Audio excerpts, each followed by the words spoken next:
जोहार साथियों, आज हम उस महान क्रांतिकारी सरदार मोगिर भील के बारे में बात करेंगे जिसकी तीरों से अंग्रेज कैप्टन स्मिथ की मौत हुई थी। साथियों, आधे से भी ज़्यादा भील प्रदेश के रजवाड़ों अंग्रेजों की नींद हराम कर देने वाले मोगिर भील का जिक्र इस पुस्तक भील विद्रोह में अच्छा किया हुआ है। साथियों, प्राचीन समय से भी खानदेश, गुजरात, मध्य प्रदेश, राजस्थान का कुछ हिस्सा मिला करके उस स्थान को भील प्रदेश कहा गया।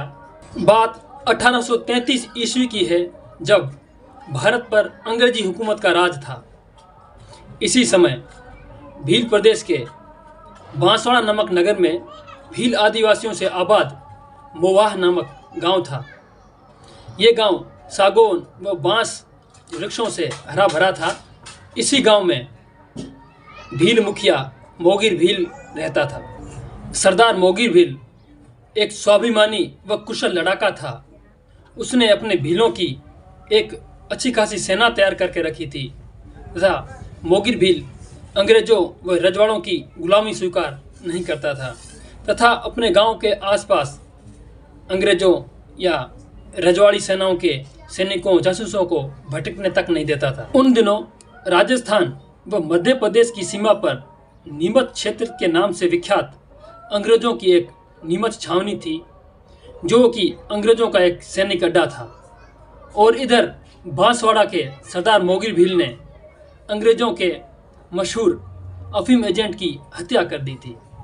साथियों, ये हत्या की जानकारी आग की तरह फैलती गई व पास ही नीमच छावनी व अंग्रेज अधिकारियों तक जल्द जल्द पहुंच गई थी। भीलों की क्रांति को दबाने व सरदार मोगिर भील को गिरफ्तार करने के लिए अंग्रेज अधिकारियों ने एक मजबूत व होशियार कैप्टन स्मिथ को नीमच छावनी रवाना किया।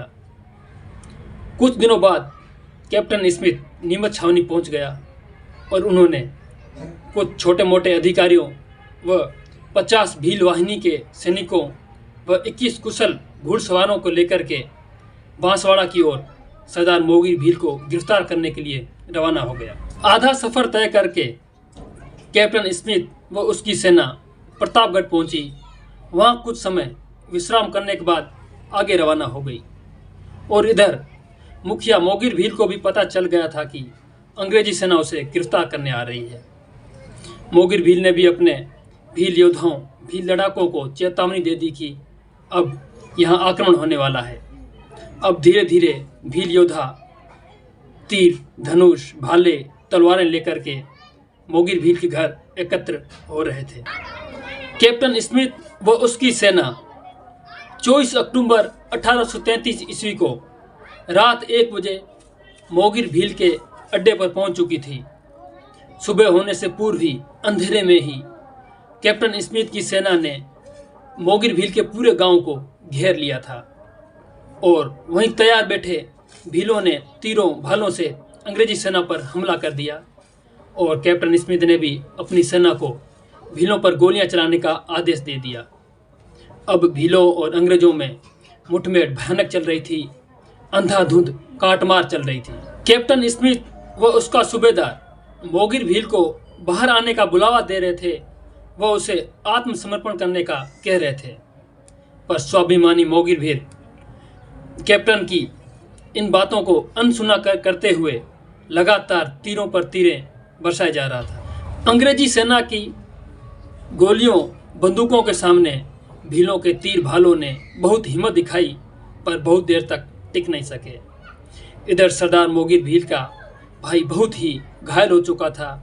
अभी अंधेरा कम भी नहीं हुआ था कि मोगिर भील की पत्नी व उसकी माता को अंग्रेजों ने मार दिया था। जब मोगिर भील को ये पता चला कि उसका भाई बहुत ही घायल हो चुका है, उसकी माता व उसकी पत्नी मार दिए गए हैं और भील स्त्री पुरुष बहुत सारे मारे गए हैं, ये सब देखकर मोगिर भील थोड़ी देर के लिए अचेत सा ठहर गया।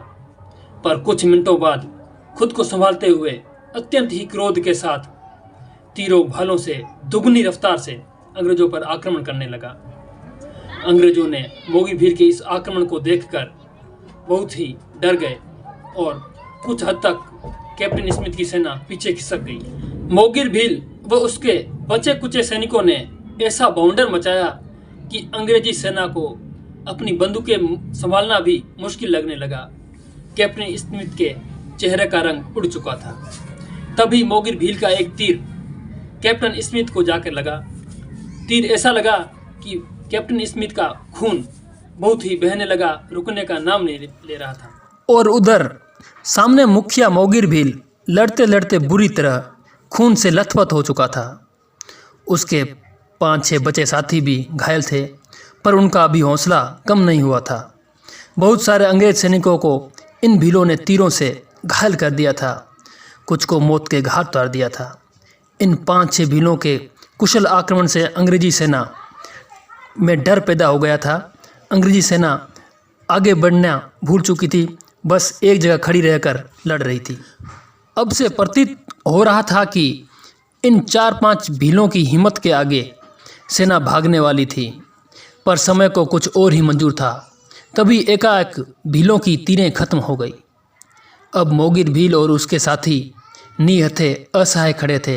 हाथों में कमान तो मजबूती से पकड़ रखी थी, पर उसमें चढ़ाने के लिए तीरें नहीं थी। तभी कैप्टन ने देखा कि भीलों की तीरें चलना बंद हो चुकी है। कैप्टन स्मिथ समझ चुका था कि इनकी तीरें खत्म हो चुकी है। तीरों का चलना बंद देखकर अंग्रेजी सेना में खुशी की लहर दौड़ आई और कैप्टन ने अपनी सेना को आगे बढ़ने का आदेश दे दिया।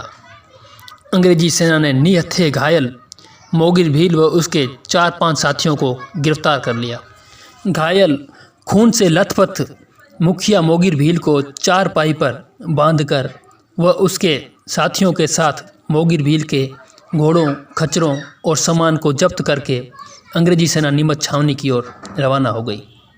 मोगिर भील की गिरफ्तारी की खबर भील पालों में आग की तरह फैल गई। आसपास के भील गांव में क्रोध के बादल छा चुके थे। सभी भील अपने पारंपरिक हथियारों के साथ अपने मुखिया मोगिर भील को छुड़ाने के लिए निकल पड़े थे। अंग्रेजी सेना मोगिर भील को लेकर एक संकरे रास्ते से निकल रही थी। तभी अचानक भीलों ने सेना पर आक्रमण कर दिया। रास्ता पतला था और भील पहाड़ियों पर थे। भीलों ने ऊपर से पेड़ गिराकर रास्ता बंद कर और अंधाधुंध अंग्रेजों पर तीखी तीरें चलाना शुरू कर दिया। अंग्रेजी सेना में अफरा तफरी मच गई। तभी भीलों के 2 तीर कैप्टन स्मिथ को जाकर लगे। एक तीर कैप्टन के सिर में जाकर लगा, जिससे कैप्टन को बहुत ही दर्द हो रहा था और खून बह रहा था। कैप्टन स्मिथ व उसकी सेना गिरफ्तार मोगिर भील व उसके साथियों को वहीं छोड़कर भाग निकली। इस समय 2000 के लगभग भीलों की संख्या थी जो लगातार आक्रमण कर रही थी। भीलों के मुखिया व उसके साथी अंग्रेज़ों की गिरफ्त से छूट चुके थे। कुछ भीलों ने भागती अंग्रेजी सेना का कुछ देर तक पीछा किया, फिर छोड़ दिया और अपने मुखिया मोगिर भील व उसके गिरफ्तार भीलों को छुड़ाकर भील जय घोष के नारे व विजय की किलकारियां करते हुए अपनी पालों की ओर लौट गए। कैप्टन स्मिथ व उसकी सेना भीलों से जान बचाकर 29 अक्टूबर को प्रतापगढ़ के राजा की सहायता से नीमच छावनी पहुंची।